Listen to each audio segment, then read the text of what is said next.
Hey there, guys. We're going to do a little bit of strumming with the on the open D chord. That means that this hand can just take a break.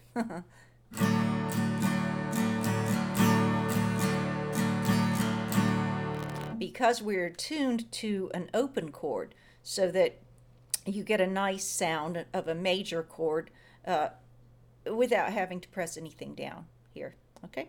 So we can subtract this hand out of the equation. That leaves us free to focus on the strumming, or if you're doing fingerstyle guitar, the picking hand. Okay, but for right now, we're going to do some strumming. This is just to kind of get you so that you can feel what's going on when you're strumming. Grab your guitar. If you're not already tuned to open D, I have a video that will help you through that, or there's a lot of other videos on YouTube that can also get you squared away pretty quickly, but you'll need to be in open D tuning if you want to play along and sound like this. However, if you're in standard tuning and you just want the practice for the right hand, you can simply just, put your fingers over top of the strings without pressing down. You don't want tone. You just want to muffle those strings. If you're not in the mood to go ahead and change the tuning of your guitar, you can still practice by just muffling these strings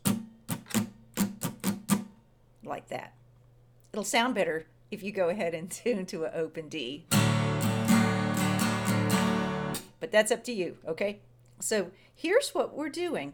First of all, let's just start from basic nothing, okay?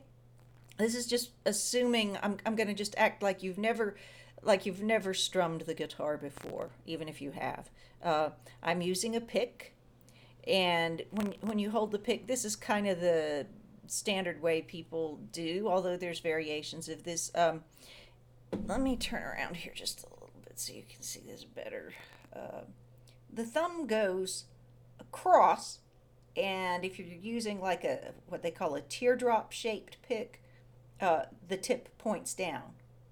Don't try to do the thumb following in the same direction as the tip of the pick. That, and then just something roughly like that. Okay. Now, what you should do now is just do 4 down strums, easy, slow down strums. I'm going to do 4 more. Watch my hand.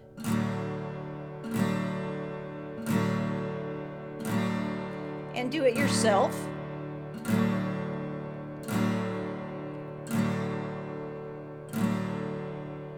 Did you notice what happens in between each downstroke? There's an upstroke because you can't do another downstroke without bringing your hand back to where it started for the next downstroke. Watch again. All I'm doing here, though, is I'm missing out the upstroke. I mean, it's happening so that I can do the next downstroke, but I'm not touching the strings as I do it. But the motion is always this: down, up, down, up, down, up, down, up.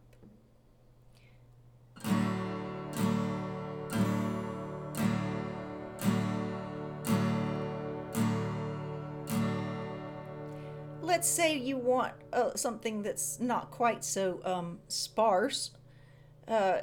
You want to hear the upstrokes. So now, rather than just doing down, down, down, down,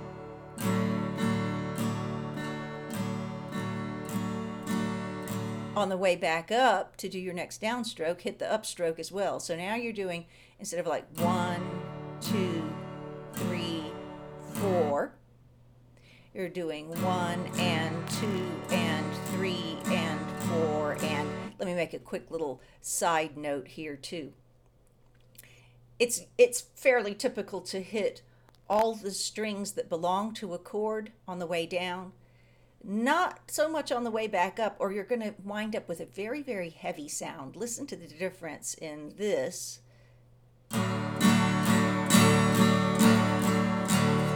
Where I'm hitting everything in both directions, down and up, and this more relaxed vibe that you get when you really don't care what you're hitting on the way up. I don't even think about what I'm hitting on the way back up.